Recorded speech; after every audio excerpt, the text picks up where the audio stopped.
E estamos de volta para as jornadas do Joga, onde eu comento especialmente a nossa Liga Portuguesa com as três principais equipas e também dou uma olhada sobre as outras restantes equipas do nosso campeonato português. Eu estive um tempo ausente, estive bastante doente, em que a minha voz enfraqueceu e eu não consegui falar principalmente sobre a Taça da Liga, mas vamos falar então um pouco sobre a jornada número 18, onde o Futebol Clube do Porto está aqui num grande problema.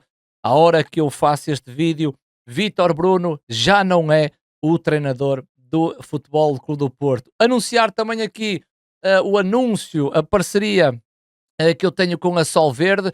Portanto, vocês podem se registar através do meu código J Simples ou no casino. Vocês têm 25 free spins sem qualquer depósito e depois 100% de bónus até 100 euros. Ou apostas esportivas têm 300% de bónus sobre aquilo que será a vossa primeira aposta. Portanto, vamos em frente com as jornadas do Joga, falar um pouco sobre as três equipas grandes. Benfica venceu, Sporting venceu, Futebol Clube do Porto perdeu em Barcelos frente ao Gil Vicente por 3-1. Muitos problemas para os lados do Dragão, depois da derrota em que Vítor Bruno pôs em xeque PP volta a responder a Vítor Bruno no Instagram, um post que mais tarde foi apagado. Vamos primeiro olhar para... e não se esqueçam, subscrever o canal, likezinho, comentem, redes sociais dos Jogas estão na descrição. Vamos olhar então para a jornada número 18 do nosso campeonato. Estão aí os resultados: Benfica 4, Famalicão 0, Santa Clara perdeu frente à equipa do Estoril Praia por 3-2, Rio Ave 0, Sporting 3. Depois tivemos o Vitória, que não foi além de um empate com o Arouca a 2 bolas, Nacional da Madeira 3, AFS Aves Futebol SAD 1, Moreirense 0, Farense 0, Estrela da Amadora 0, Braga 1. E que momentos finais tivemos no jogo do Braga, com o golo do Estrela a ser anulado, Miguel Lopes em situação de fora de jogo. Depois tivemos o Gil Vicente 3, Futebol Clube do Porto 1 e o Boa Vista é só segunda-feira, 8h15, Estádio do Bessa, frente à equipa do Casa Pia. Boa Vista que tem um novo presidente ao comando do Clube do Bessa, que está com imensas dificuldades. Vamos ver se Garrido, o advogado aqui da cidade do Porto, vai tomar conta do clube. Classificação: Sporting em primeiro lugar com 44 pontos, depois o Benfica com 41, Futebol Clube do Porto com 40 pontos depois desta derrota, Braga 34, Santa Clara 31, Vitória com 26 e depois aqui em baixo, olhando para a tabela, o Farense no lugar do play-off com 15 pontos, a AFS, o Aves Futebol SAD com 15 e o Boa Vista com 12. De realçar que o Boa Vista tem um jogo a menos, portanto, a ver, vamos o que é que a equipa do Bessa vai fazer frente ao Casa Pia. Temos também aqui a próxima jornada, que depois iremos falar nas próximas jornadas do Joga. Vamos começar com o assunto Benfica. Benfica, que venceu no Estádio da Luz a equipa do Famalicão por 4-0. Di Maria foi o elemento que ficou de fora da equipa da Luz, dando então a entrada a Kerem Aktürkoğlu a funcionar na direita, e no quadro tático 0-0 aqui ajuda-me um pouco, apesar que o quadro tático nunca corresponde à realidade, porque depende também da dinâmica que as equipas oferecem, mas o Kerem Aktürkoğlu passa para a direita, o Sheldrup à esquerda, e depois interessante que Florentino Cockchu e Leandro Barreiro, com Pavlidis, quarteto defensivo com Tomás Araújo, Carreras, Otamendi, António Silva e Trubin.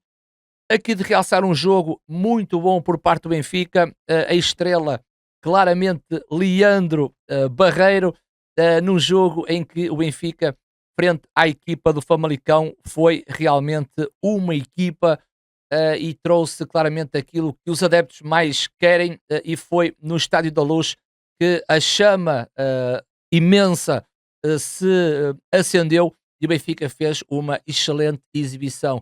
De realçar o meio campo a 3, onde Leandro Barreiro faz um hat-trick, marca 3 golos a jogar à frente do Florentino em Cunha com Coxo, uma dinâmica que Coxo descia para construir o jogo numa linha quase paralela a Florentino, e depois a estrela da companhia com os golos marcados, Leandro Barreiro, com decisões incisivas e muito agressivas no último terço, fez com que o jogador marcasse 3 golos. Outra coqueluche por parte do Benfica que está numa excelente forma é o menino Sheldrup, portanto faz ou está a fazer uma grande sequência de jogos e que continua a ser aposta de Bruno Lage, a ver vamos quando Di Maria regressar e Kerem Aktürkoğlu passará a jogar à esquerda ou não.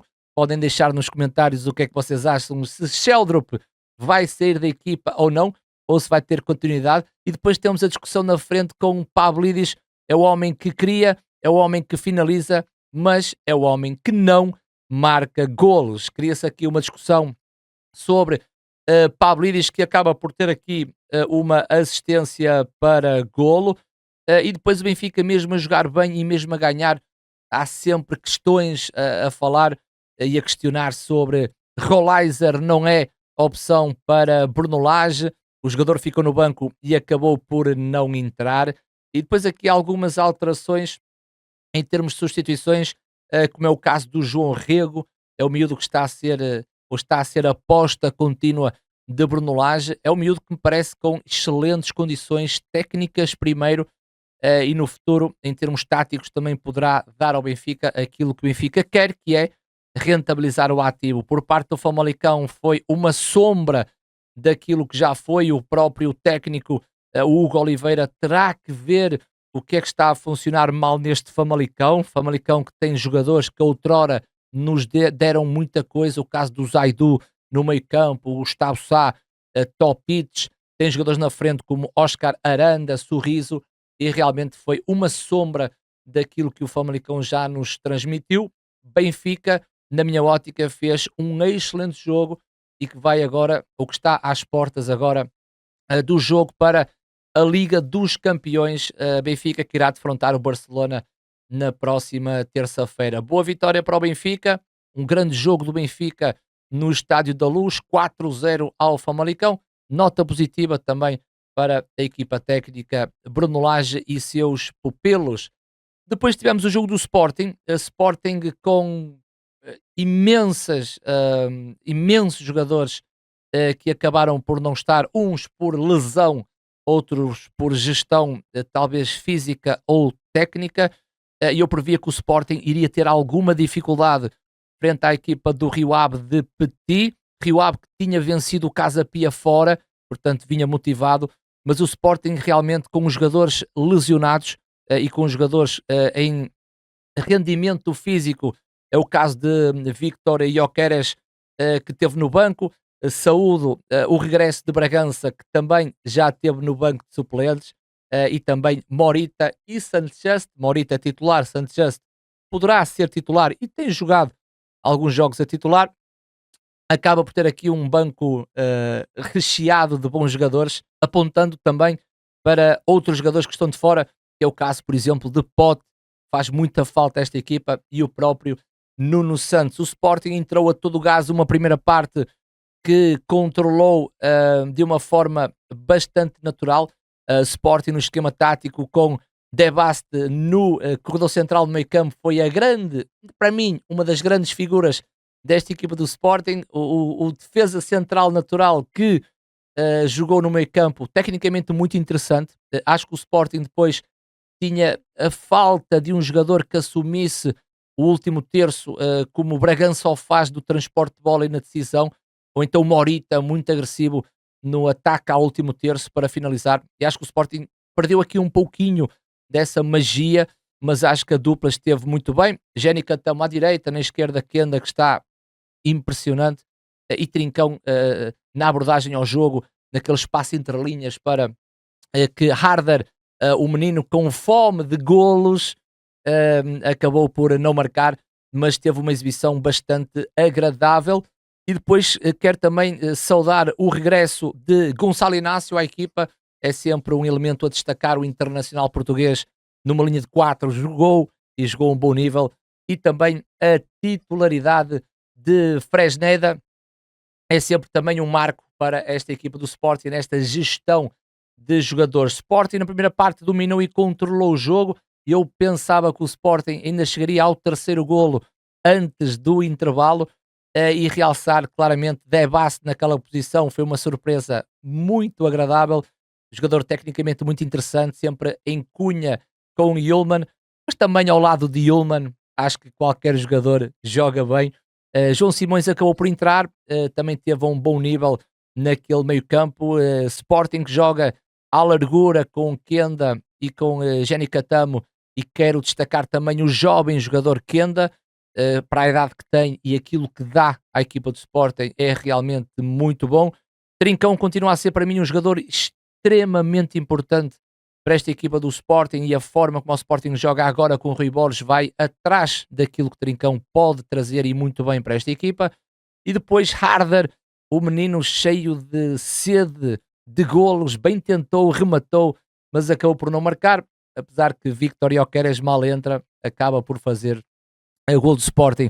Acho que Rui Borges está no bom caminho, com tantas ausências e com esta gestão de plantel, ainda consegue tornar este Sporting muito competitivo, e é um Sporting que está aí para as curvas. Sporting está na primeira posição e, meus amigos, o Sporting está a carburar, e mesmo com falta de jogadores, Rui Borges pega neste Sporting.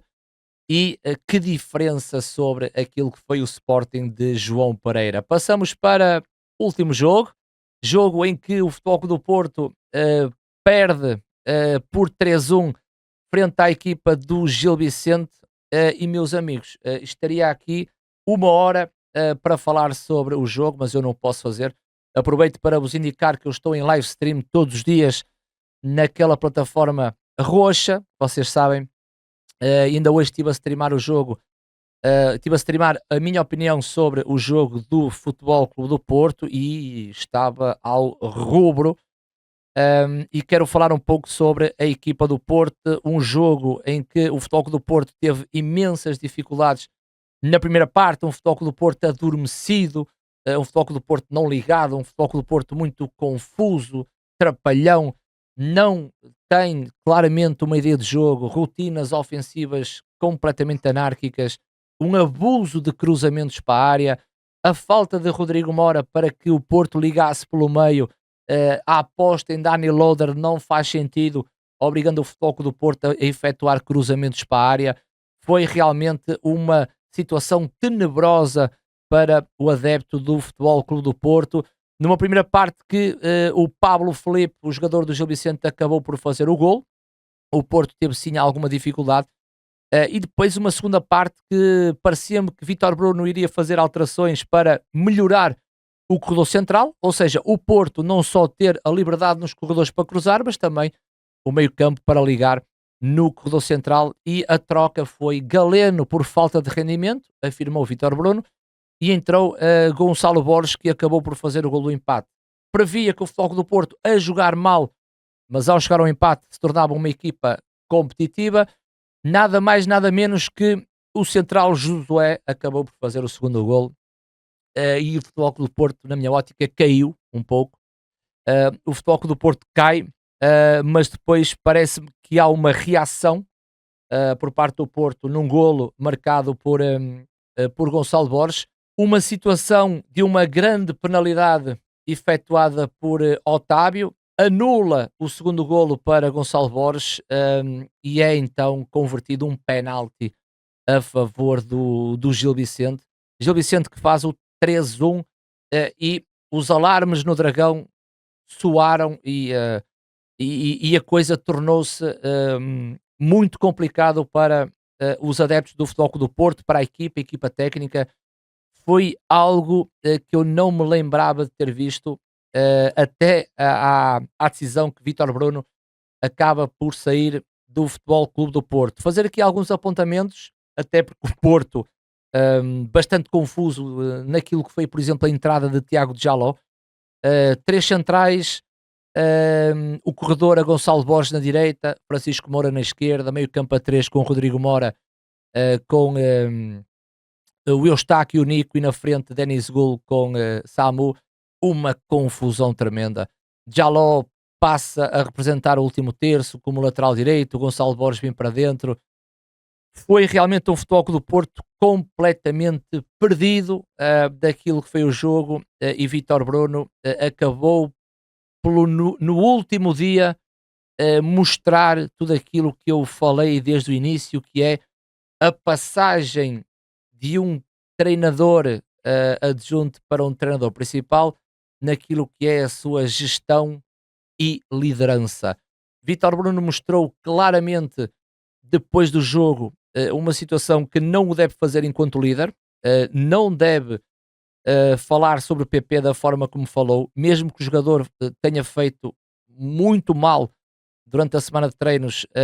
A resposta mais certa é: não foi escalado por opção técnica, será a situação mais fácil de resolver em termos de liderança, mas Vítor Bruno abriu uma caixa de Pandora e disse que o PP foi auto-excluído do próprio jogo. Portanto, pensem que um líder diz que um jogador se auto-excluiu, e como é que isso é possível? Ora bem, PP abriu o seu Instagram e colocou esta mensagem em que eu claramente excluía o primeiro parágrafo, porque PP também não esteve bem, deveria responder dentro daquilo que é o campo e também cara a cara com Vítor Bruno, mas já que Vítor Bruno publicamente o disse, o PP reagiu a quente e o primeiro parágrafo era totalmente desnecessário, em que o segundo parágrafo faz sentido quando falaram que PP estava a jogar CS enquanto o Futebol Clube do Porto jogava,